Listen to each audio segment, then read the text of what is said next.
This is the third and final rule that you need for C3 differentiation. The quotient rule, obviously it means you're going to differentiate a quotient, which means one function divided by another.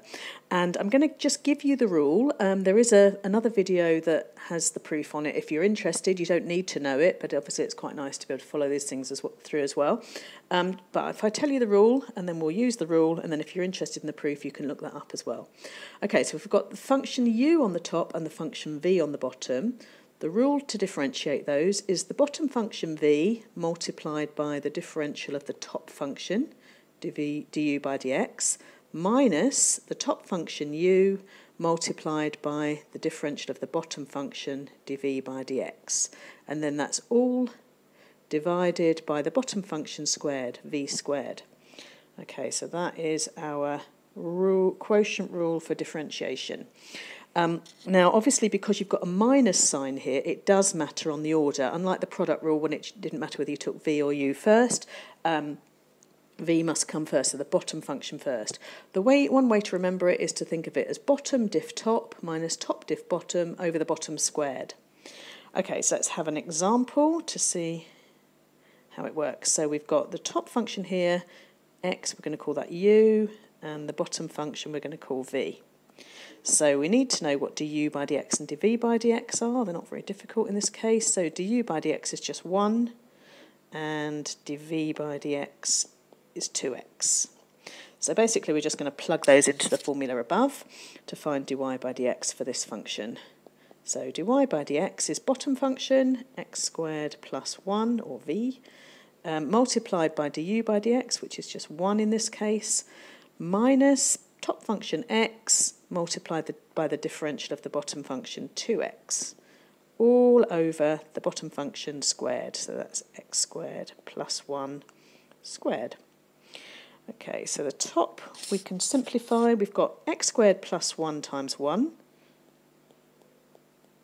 minus 2x all over x squared plus 1 squared. So we've got 1 minus x over x squared plus 1 squared. Done. Another one. Okay, so we've got u is 2x plus 1 this time, and v is x plus 2 squared. So du by dx is 2, and dv by dx, I've got to use a tiny bit of chain rule here, is going to be 2 lots of x plus 2, multiplied by the differential of the bit inside the brackets, which is just 1. So we just get that. Okay. So now we've got dy by dx is v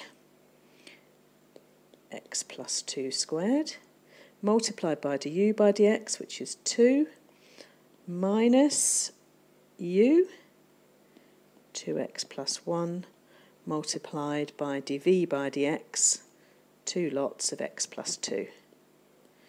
All over the bottom squared, so x plus 2 squared squared is x plus 2 to the power of 4. Now, we can tidy this one up a little bit because we can see that we've got x plus 2 in each of the terms. So I'm going to take out a factor.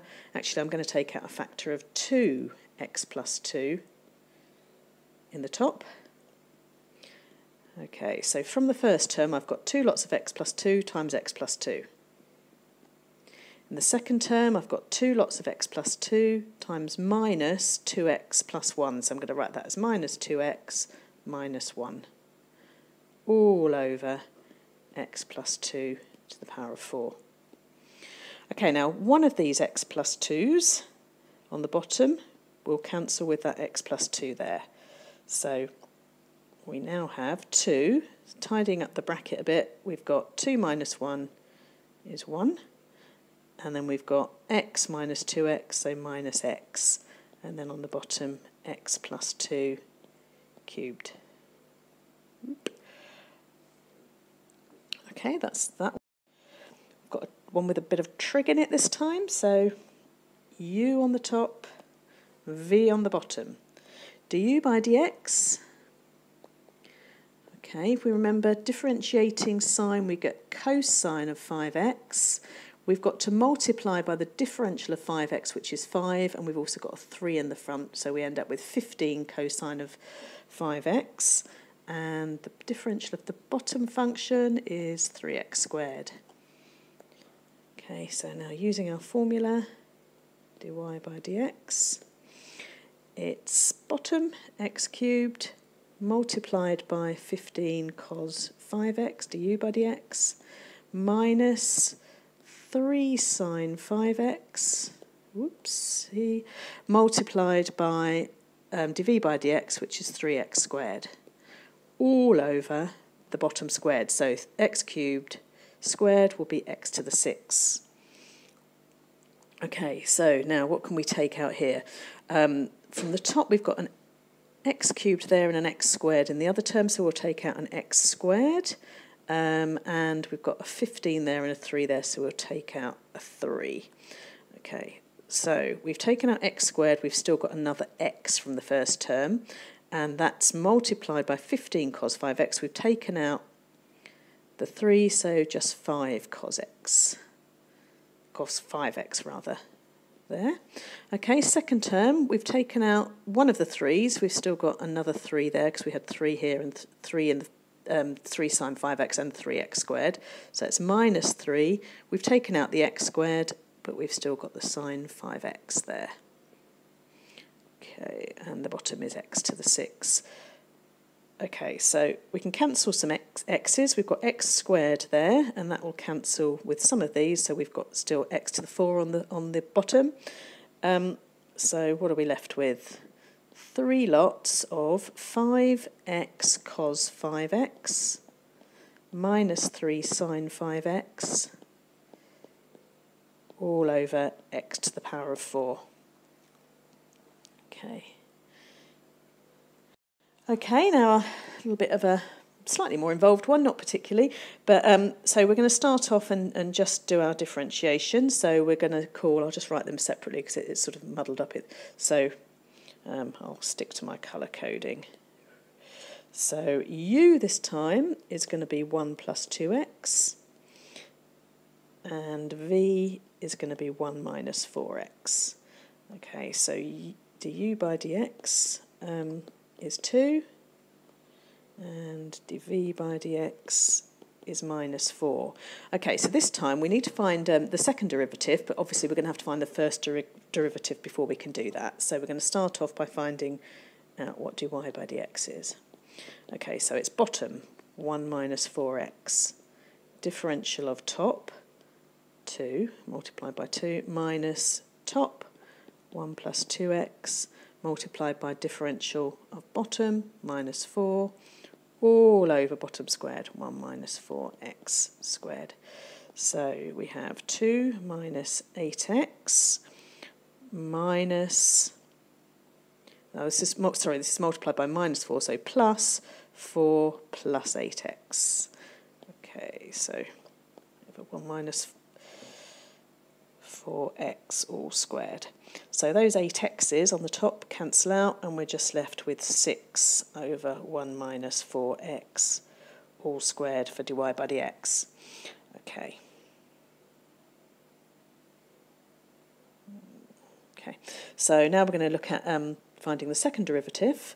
So we're going to, now we could, on this one, actually rewrite it. We could use the quotient rule again because it's still sort of a quotient, but the 6 on the top of the fraction isn't a function, so we can actually just rewrite that one as, let's say, dy by dx is 6 lots of 1 minus 4x to the minus 2, and then just use the chain rule.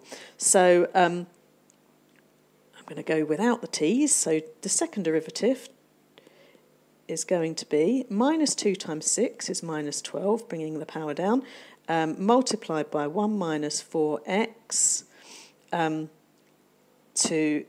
got to reduce the power by 1, so minus 2 minus 1 is minus 3.